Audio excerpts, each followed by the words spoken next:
Palanpur ડિવિઝનના police સ્ટેશનના કબજે લેવાયેલા 202 જેટલા વાહનોની હરાજી કરી ₹28,36,000 રકમ ઉપજાવાઈ। પાલનપુર પશ્ચિમ પૂર્વ તાલુકા અને ગઢ પોલીસ સ્ટેશનના જુદા જુદા ગુનાઓમાં વાહનો કબજે કરાયા હતા। પાલનપુર ડિવિઝન હેઠળ આવેલા 4 પોલીસ સ્ટેશનમાં જુદા જુદા ગુનાઓમાં લાંબા સમયથી પકડાયેલા વાહનોની હરાજી પાલનપુર પોલીસ હેડક્વાર્ટર્સ ખાતે રાખવામાં આવી હતી, જેમાં 202 જેટલા વાહનો હતા, જેની ₹28,26,000 રકમ ઉપજાવી સરકારમાં જમા કરાવવાની તજવીજ હાથ ધરાઈ હતી। પાલનપુર ડિવિઝન હેઠળ આવેલા પૂર્વ પોલીસ સ્ટેશન, પશ્ચિમ પોલીસ સ્ટેશન, તાલુકા પોલીસ સ્ટેશન અને ગઢ પોલીસ સ્ટેશનમાં જુદા જુદા ગુનાઓમાં લાંબા સમયથી પકડાયેલા 202 જેટલા વાહનોનું પોલીસ હેડક્વાર્ટર્સ ખાતે નાયબ પોલીસ અધિક્ષક ડોક્ટર જે ગામિત અને પશ્ચિમ પોલીસ સ્ટેશનના PIPR મારુના અધ્યક્ષ સ્થાને હરાજી કરવામાં આવી હતી, જેમાં પાલનપુર પૂર્વ પોલીસ સ્ટેશનના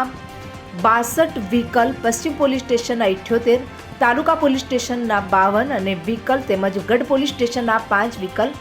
MV એક્ટ 207 તેમજ CRPC 102 હેઠળ પોલીસ સ્ટેશનમાં લાંબા સમયથી પડેલા હતા, તેમજ પશુક્રતા હેઠળ પકડાયેલા 5 વ્હીકલ, આમ કુલ 202 વ્હીકલની હરાજી કરવામાં આવી હતી,